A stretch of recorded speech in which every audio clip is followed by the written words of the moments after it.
Good morning, dear students of class 10th. Today we will study about chapter number 6, Central Government. Any government or any state has three pillars: legislature, executive, and judiciary. And legislature is the first among the three pillars. Legislature makes the laws, executive maintains and implements the laws, and judiciary gives the punishment to those who do not follow the laws. So, dear students, out of these three pillars, today we will study legislature. Legislature, in fact, is parliament in our country. According to Article 79 of the Constitution, there will be parliament comprising Lok Sabha, Rajya Sabha, and President.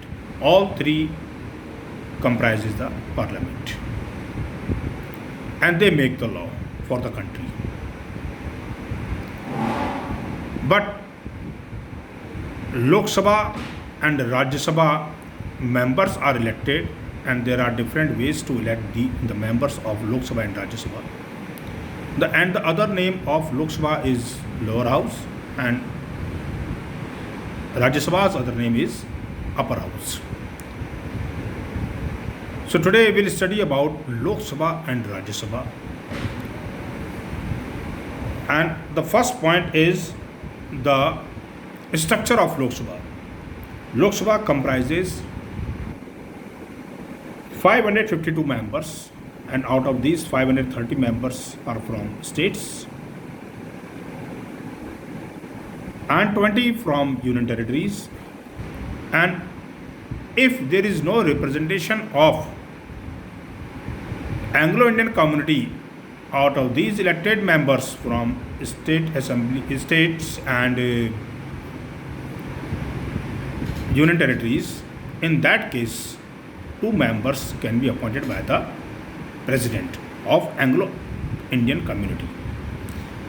So, dear students, this is the structure of Lok Sabha. And now election. Elections for Lok Sabha are conducted every 5 years. And this does not claim that Lok Sabha will be permanently for 5 years. Lok Sabha can be dissolved before 5 years on the request of the Prime Minister, if Prime Minister does not hold the full majority which is required condition for the government. So, dear students, today we are studying about Lok Sabha and Rajya Sabha, and elections are conducted for Lok Sabha every 5 years. Now, in election there are two conditions: who can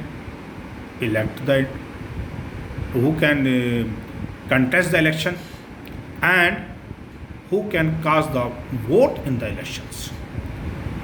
So there is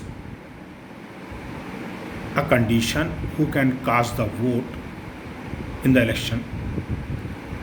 Any person who is Indian and has attained the age of 18 years and above can cast his or her vote in the elections for a person of his or her choice. Now, who can contest the election? So there are 5 conditions who can contest the election. First is the condition of the citizenship. Any person who is going to contest the election for Lok Sabha should be a Indian citizen. Second, about age, his age should be 25 years and above.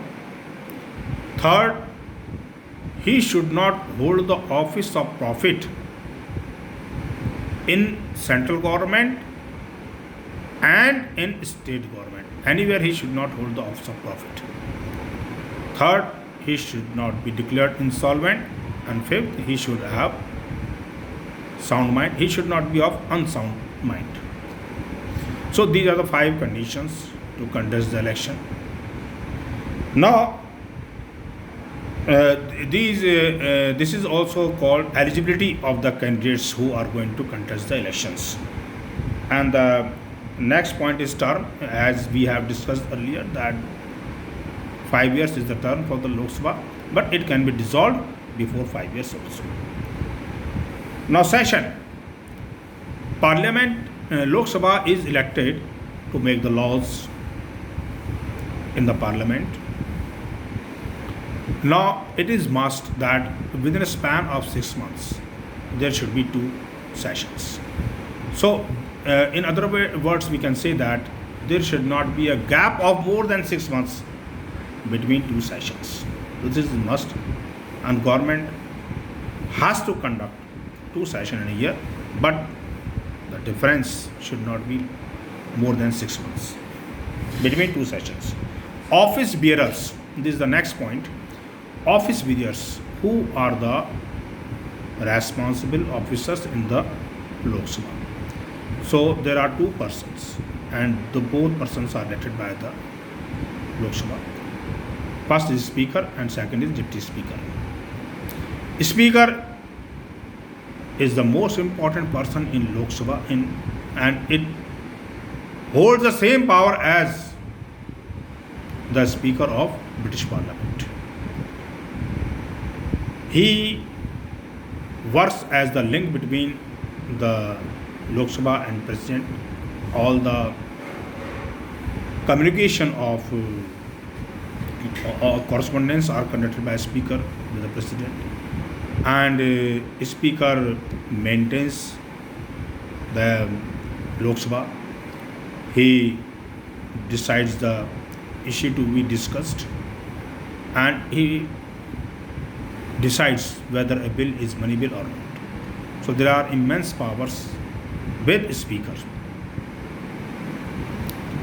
And in the absence of a Speaker, Deputy Speaker functions as the Speaker. So these are the office bearers. And the next is Rajya Sabha.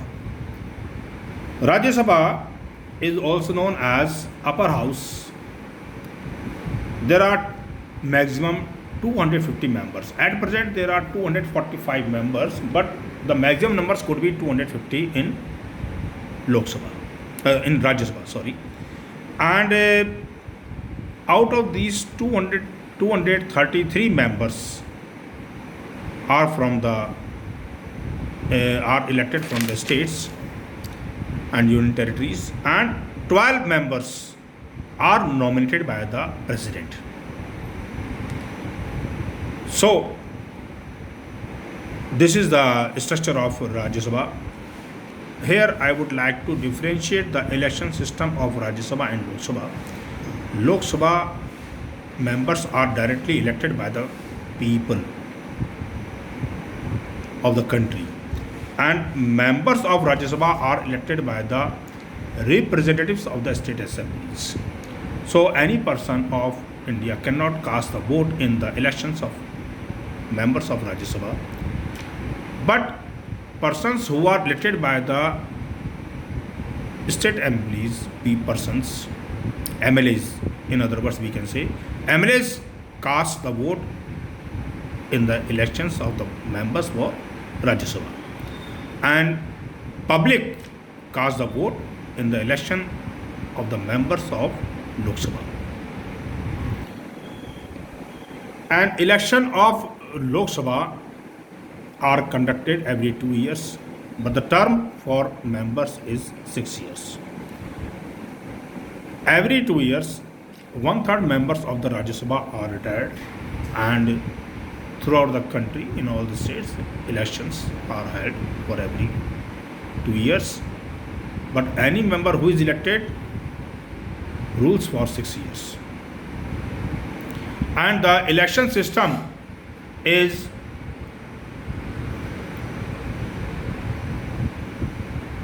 proportional representation.